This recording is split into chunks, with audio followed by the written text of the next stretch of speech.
구약성경 287쪽 신명기 16장 13절부터 17절까지의 말씀입니다. 신명기 16장 13절에서 17절 교독하겠습니다. 너희 타작마당과 포도주 틀에 소출을 거두어 들인 후에 이레 동안 초막절을 지킬 것이요, 절기를 지킬 때에는 너와 내 자녀와 노비와 내 성중에 거주하는 레위인과 객과 고아와 과부가 함께 즐거워하되 내 하나님 여호와께서 택하신 곳에서 너는 이레 동안 내 하나님 여호와 앞에서 절기를 지키고 내 하나님 여호와께서 내 모든 소출과 내 손으로 행한 모든 일에 복 주실 것이니 너는 온전히 즐거워할지니라. 너의 가운데 모든 남자는 1년에 3번 곧 무교절과 칠칠절과 초막절에 내 하나님 여호와께서 택하신 곳에서 여호와를 배웁되 빈손으로 여호와를 배웁지 말고 함께 읽습니다. 각 사람이 내 하나님 여호와께서 주신 복을 따라 그 힘대로 드릴지니라. 아멘. 오늘도 주님의 보좌 앞으로 나오신 성도님들에게 하나님의 은혜와 평강이 함께 하시기를 축원드립니다. 우리 옆 사람에게 반갑게 인사하겠습니다. 하나님은 당신 편이십니다.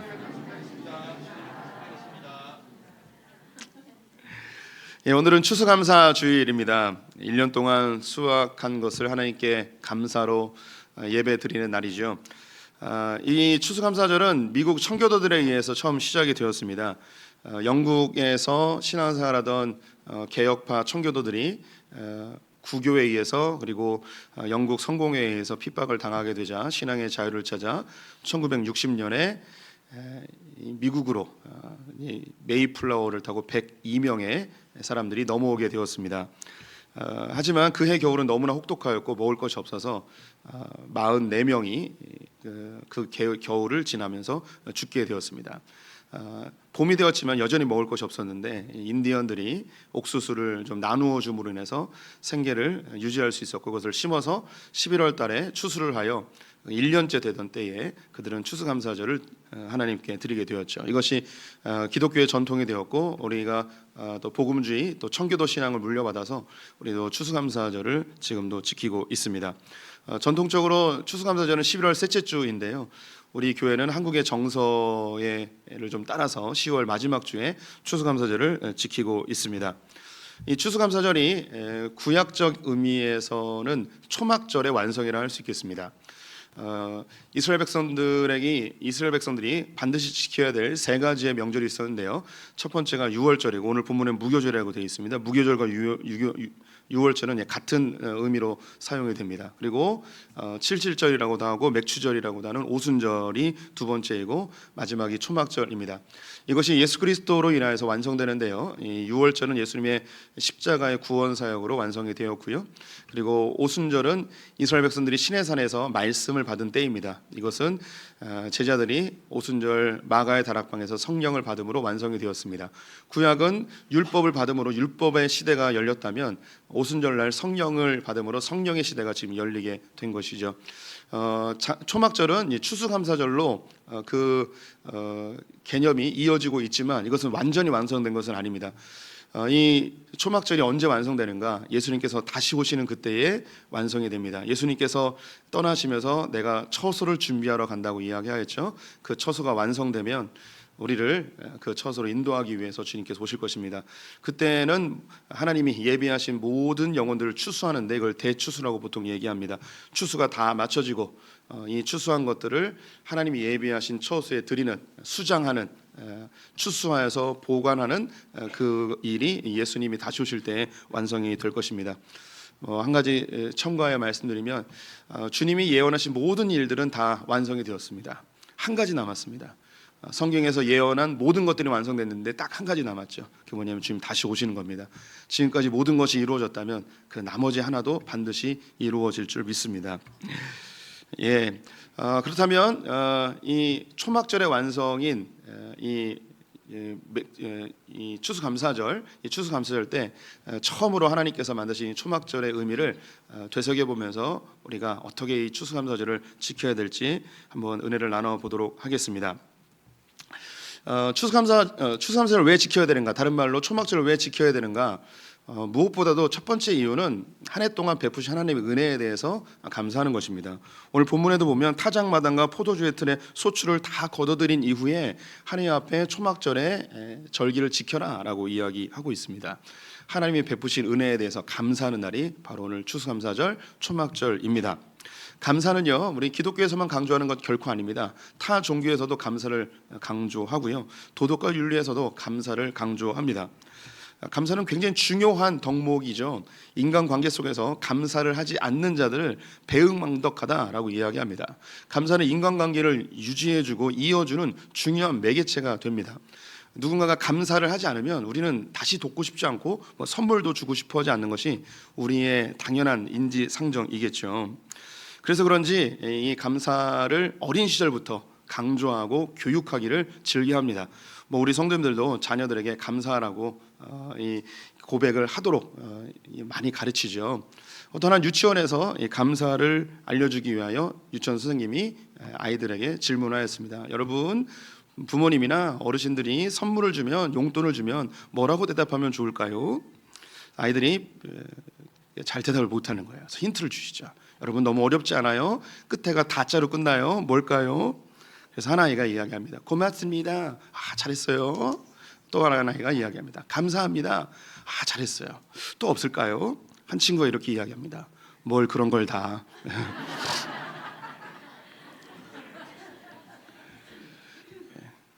어린 시절부터 이 고맙습니다, 감사합니다, 이 감사의 고백을 하도록 교육을 하죠. 이것이 인간관계 속에서 중요한 활력소가 되기 때문입니다. 하나님도 마찬가지입니다. 하나님은 인격이십니다. 그래서 하나님께서 우리에게 많은 은혜를 주실 때에 우리에게 기대하시는 바가 있다면 그것은 바로 감사입니다. 하나님 우리에게 감사를 원하시는데 우리 감사하지 아니한다면 하나님께서 마음에 서운함이 있으시죠. 성경에 보게 되면 하나님께서 주셨는데 그들이 감사하지 아니할 때 하나님이 거두어 가시는 장면이 있습니다. 또한 주셨는데 감사하지 않게 될 때 그들이 이미 갖고 있는 것도 다 멸망시키는 장면들도 있죠. 이스라엘 백성들이 출애굽의 거의 마지막 즈음에 만나를 40년 동안 먹다 보니까 만나가 질린 거예요. 물린 거죠. 그래서 언제까지 만나를 먹어야 되냐고 원망하고 불평하게 됩니다. 하나님이 40년 동안 먹여주셨는데 이 일에 대해 감사하지 못하게 되자 하나님은 불뱀을 보내서 이스라엘 백성들에게 형벌을 내리시는 것을 우리는 성경을 통해서 알 수 있습니다. 하나님은 그렇게 형벌을 내리는 걸 즐겨하시는 분이 아니십니다. 그런데 불평과 원망으로 살아가는 백성들에게 감사하지 아니하면 너희들에게 임할 것은 멸망밖에 없다는 것을 알려주시는 거죠.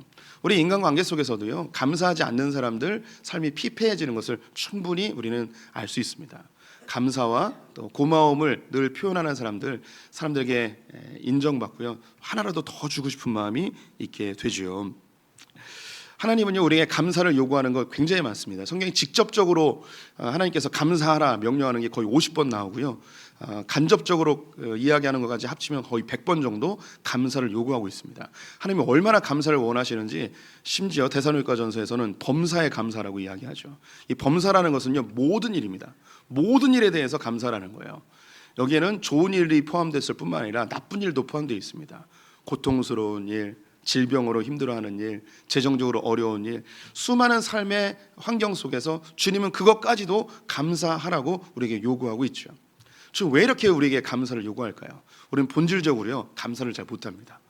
우리는 불평과 불만과 원망이 가득 차 있는 사람들입니다. 우리 내면 속에 부정적인 것들이 굉장히 많아요. 이것이 오히려 우리를 힘들게 하고 우리의 삶을 피폐하게 하는 것을 주님이 아시기에 우리를 위해서 감사라고 하는 거예요. 하나님 주셨는데 감사하지 않는다고 해서 나 너 때려줄 거야, 너 뺏어버릴 거야, 너 형벌을 내릴 거야, 주님에게 두려움을 조장하는 게 아니고 감사하는 것이 우리에게 훨씬 유익이 되기 때문이죠. 이미 수많은 심리학자들과 상담학자들이 감사의 유익을 수없이 많이 이야기하였습니다. 우리 성도님들 많이 감사하십시오. 특별히 오늘 추수감사절입니다. 한 해 동안 주님께서 베푸신 일에 대하여 감사하는 날이 되어야 돼요. 평상시에 감사 잘 못하시더라도 오늘만큼은 감사하셔야 돼요. 한번 곰곰이 생각해 보십시오. 올 한 해 주님께서 내게 주신 은혜가 무엇인지, 어떤 감사의 제목들이 있으신지. 제가 우리 성도님들에게 그 헌금 봉투에 기록된 기도의 제목들을 다 쓰고 있다는 사실을 여러 번 말씀드렸습니다. 제가 뭐 이런 이야기를 흔하게 하지 않는데 다 다음에 또 생각나신다면 적어도 이런 절기 때는요, 헌금 봉투에다가 기도의 제목, 감사의 제목을 꼭 기록해 보시는 게 좋습니다. 그래서 하나님께서 행하신 일을 감사할 수 있는 그런 마음이 있어야 돼요. 하나님은 돈이 필요한 분이 아니세요. 우리 성도들의 마음을 원하시는 거죠.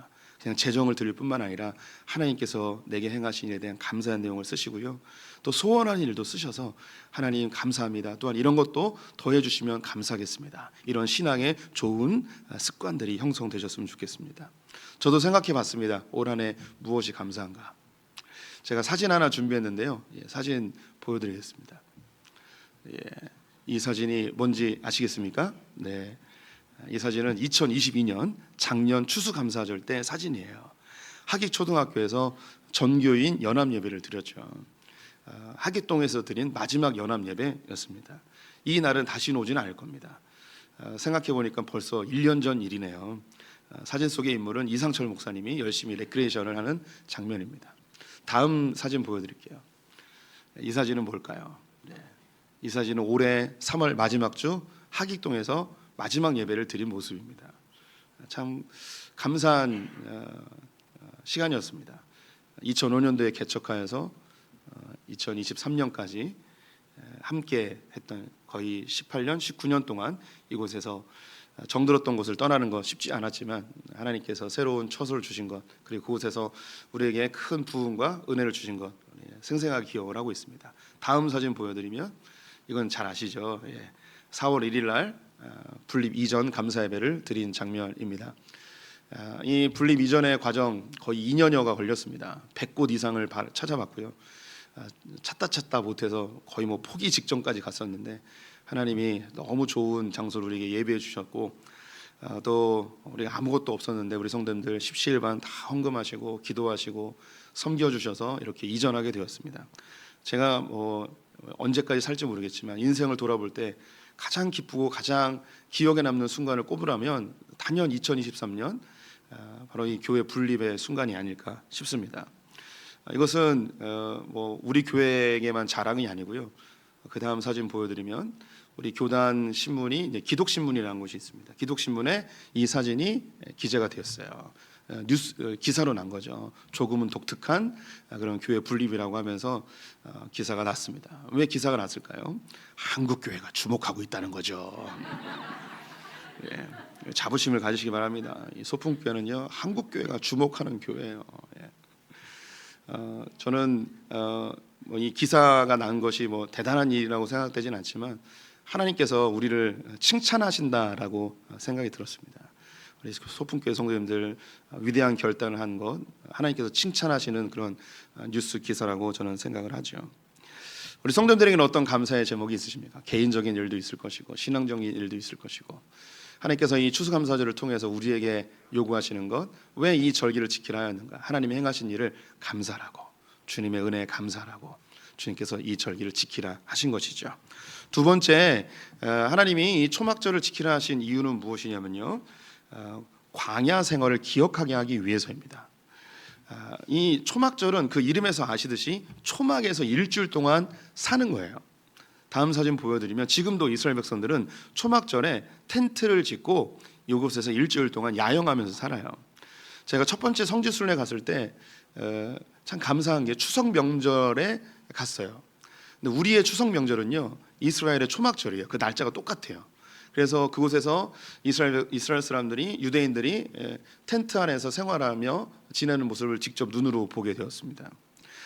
내년에 우리 교회에서 성지순례 가려고 했는데 지난번에는 신청자가 적어서 못 갔는데 이번에도 전쟁이 나네요. 이스라엘이 우리 교회를 별로 안 좋아하나 봐요.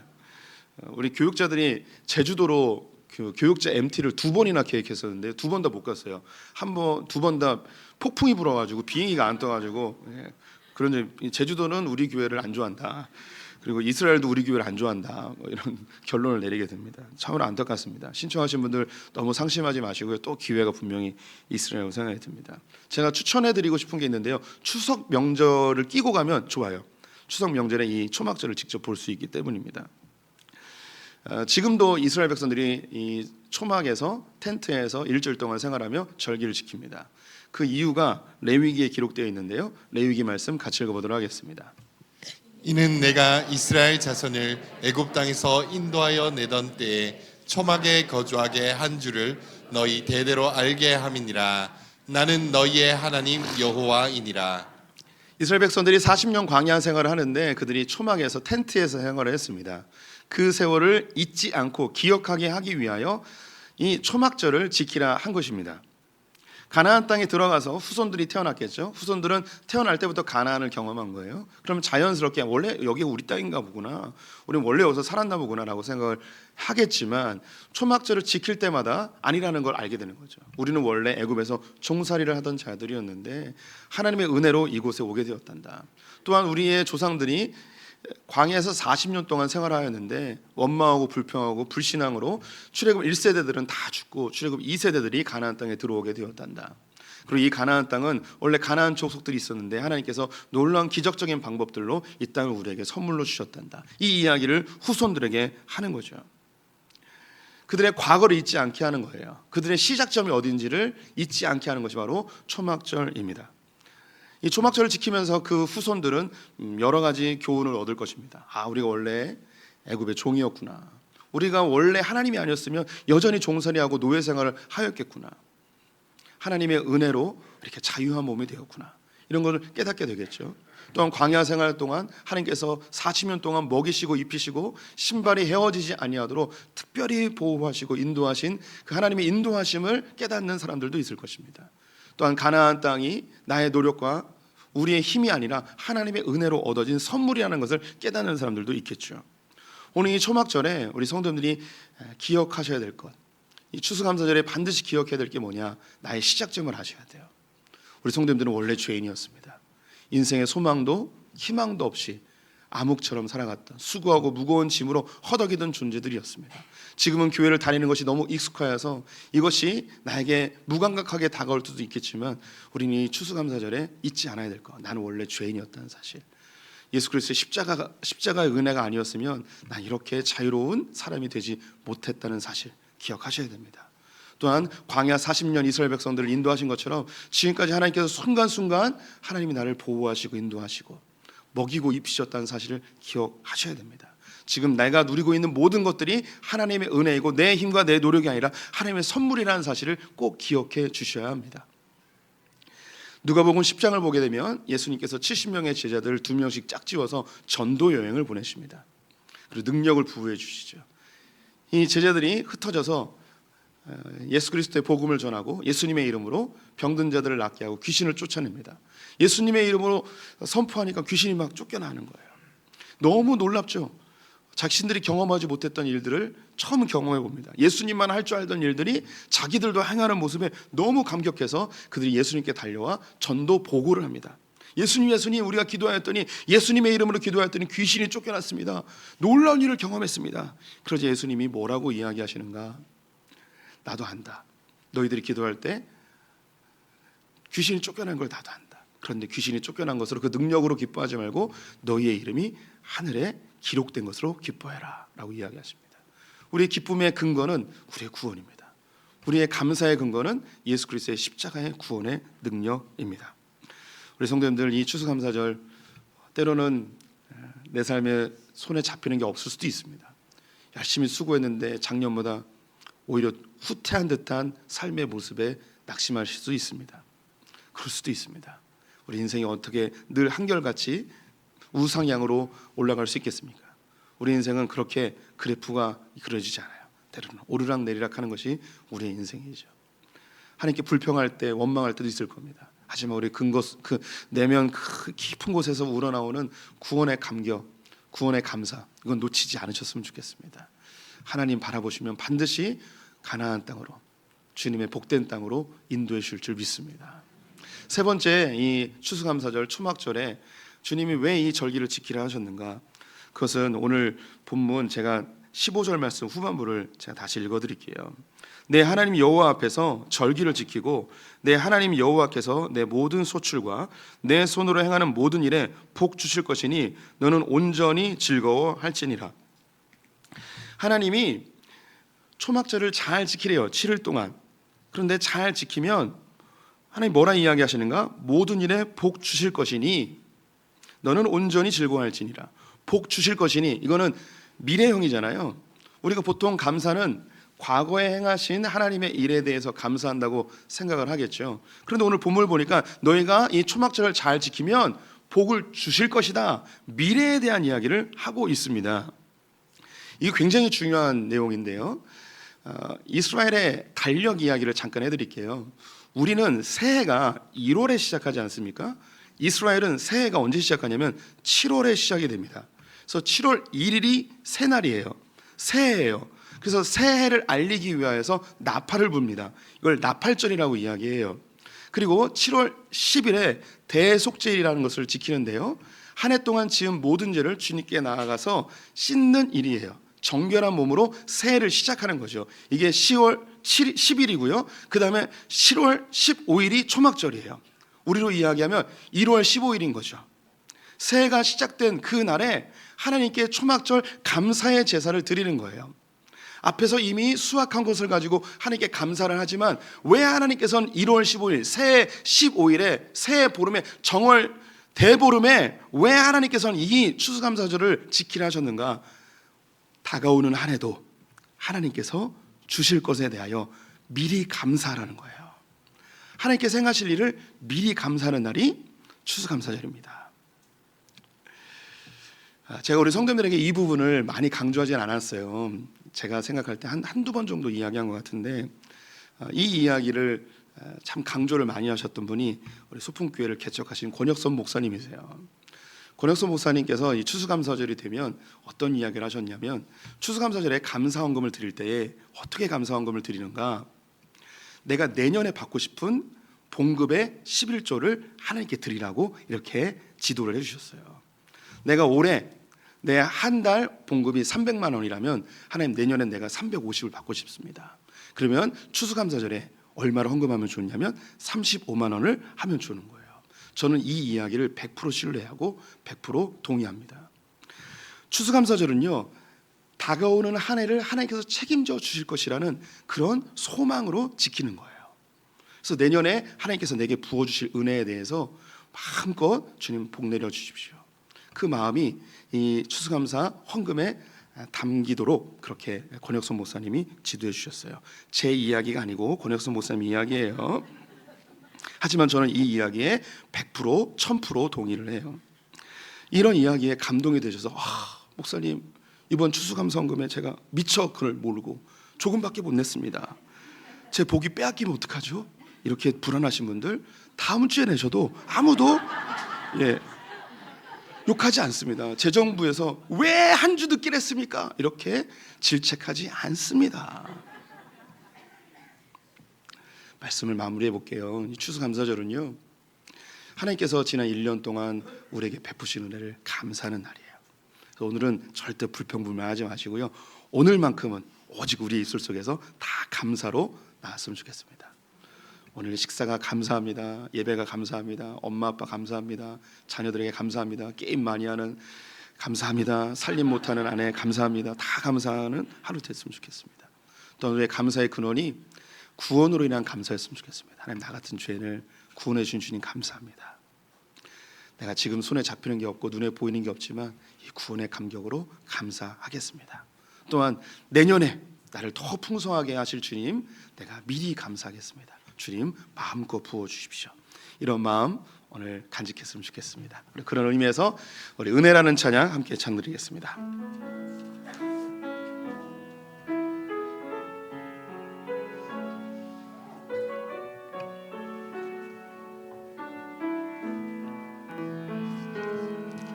내가 누려왔던 모든 것들이, 내가 지나왔던 모든 순간이, 내가 걸어왔던 모든 순간이 당연한 것 아니라 은혜였소.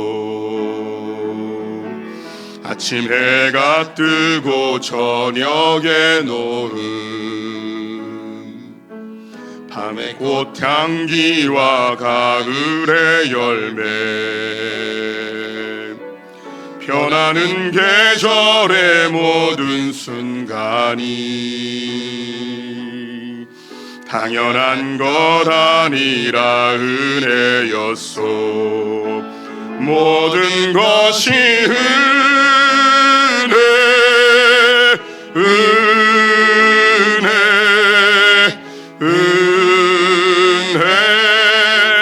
한없는 은혜.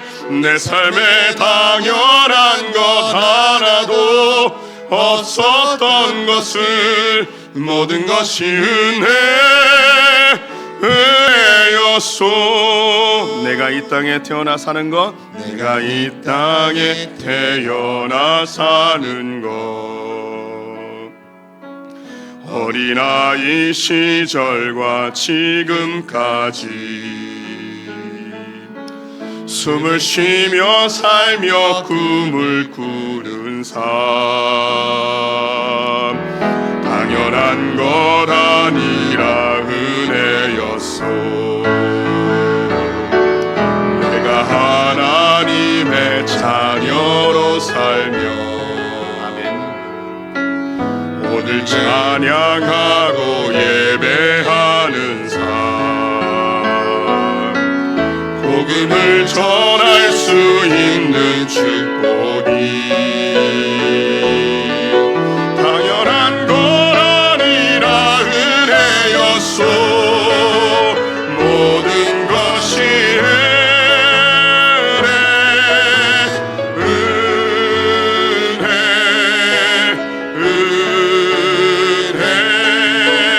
한없는 은혜. 내 삶에 당연한 것 하나도 없었던 것을 내 모든 것이 은혜였소. 모든 것이 은혜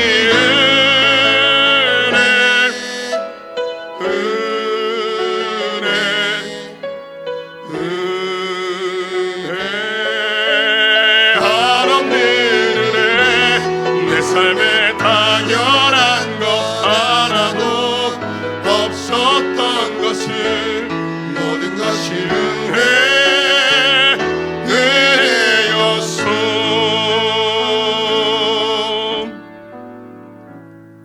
지금은 우리 주 예수 그리스도의 은혜와 하나님 아버지의 무한하신 사랑과 성령의 교통하심이 올 한 해 동안 베푸신 은혜에 감사하며 내 손에 잡히는 게 없어도 구원의 감격으로 주님께 나아가며 또 내게 주실 은혜에 대해 미리 감사하기로 결정한 소풍의 모든 성도들 가운데, 우리의 자녀들 가운데, 저 북에 있는 형제자매들, 열방의 성교사님들 위해 오늘 특별히 주일학교 전도잔치로 오는 새로운 우리의 학생들을 위해, 새 생명들을 위해 지금부터 영원토록 함께 있을지어다. 아멘.